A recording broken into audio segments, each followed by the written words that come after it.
চালাচ্ছেন, তার নির্দেশনা চালাচ্ছেন। আমি এই ৯ নং টুঙ্গিবেড়া ইউনিয়ন বারৈকান্দি গ্রামের সন্তান। আমি এখানে জন্মগ্রহণ করেছি। আমি এখানে দীর্ঘদিন এই এলাকার আলো বাতাসের সাথে আমি মিশেছিলাম। আমি অত্র অঞ্চলে বড় হয়েছি, এখানে পড়াশোনা করেছি মাধ্যমিক স্কুল পর্যন্ত। আমি এখন শুধু ইতালিতে আছি। আমি ওখানেও রাজনীতির সাথে জড়িত আছি। সেই 1986 সাল থেকে আমি ছাত্রদল থেকে শুরু করে আজকে পর্যন্ত আমি বিএনপিতে আছি। আমি ইতালি বারিশেগা বিএনপির সভাপতি এখানে, এবং সেখানেও আমি শহীদ রাষ্ট্রপতি জিয়াউর রহমানের নামে একটি গোলচক্র প্রতিষ্ঠাতা করেছি। উদ্দেশ্য একটাই, বাংলাদেশ বিশ্বের মাঝে বেঁচে থাকবে। সেটা আমাদের শহীদ রাষ্ট্রপতি জিয়াউর রহমান, তিনি বহুদলীয় গণতন্ত্রের প্রতিষ্ঠাতা প্রবর্তক। শহীদ রাষ্ট্রপতি জিয়াউর রহমানের বাণীকে বিশ্বে প্রচার করার জন্য আমরা প্রবাসে রাজনীতি করি। দেশনেত্রী বেগম খালেদা জিয়ার মাদার অফ ডেমোক্রেসির প্রচারণা আমরা প্রবাসে প্রচারণা করি। আজকে আমি এখানে এসেছি দেশনায়ক জননেতা তারেক রহমানের নির্দেশে। তিনি আমাদেরকে নির্দেশনা দিয়েছেন প্রবাসে এবং দেশে বিদেশে আপনারা যারা পদ পদবি নিয়ে রাজনীতি করেছেন, আপনারা মানুষের কাছে যাবেন, মানুষের দ্বারে যাবেন। আমাদের উদ্দেশ্য ক্ষমতায় যাওয়ার জন্য না, আমাদের উদ্দেশ্য আগামী নির্বাচনে একটি গণতন্ত্র প্রতিষ্ঠা হবে।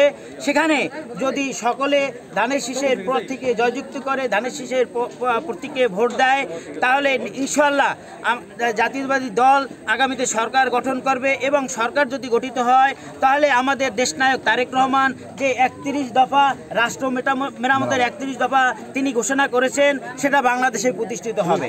এই 31 দফা যদি প্রতিষ্ঠিত হয়, তাহলে আমাদের অর্থনৈতিক উন্নয়ন হবে, বেকার সমস্যা দূর হবে, মা বোনের ইজ্জত রক্ষা হবে, এখানে শিশুরা তাদের স্বাস্থ্য সুরক্ষা পাবে এবং আগামীতে বাংলাদেশে একটি অর্থনীতি সমৃদ্ধশালী দেশ প্রতিষ্ঠিত হবে।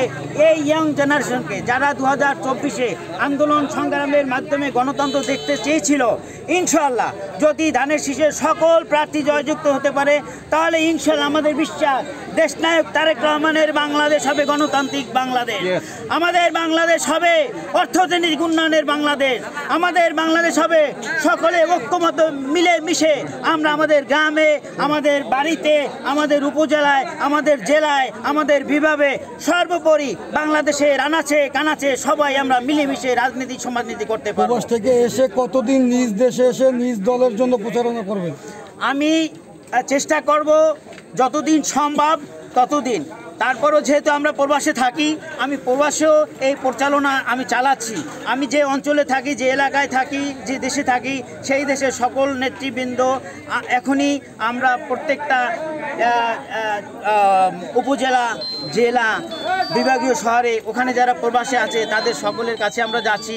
আপনারা জেনে খুশি হবেন, এই তত্ত্বাবধায়ক সরকার যে প্রবাসীদের একটি ভোট দেওয়ার জন্য একটি সুযোগ করে দিয়েছেন। আমরা চাচ্ছি বিএনপির সমস্ত নেতাকর্মী এবং প্রবাসে যারা আছে তারা ভোটার হবে। ভোটার হয়ে আমরা প্রবাস থেকে ধানের শীষের প্রার্থীকে ভোট দেব। সুতরাং আমি যেখানেই থাকি সেখানেই আমি ধানের শীষের প্রচারণা চালাচ্ছি।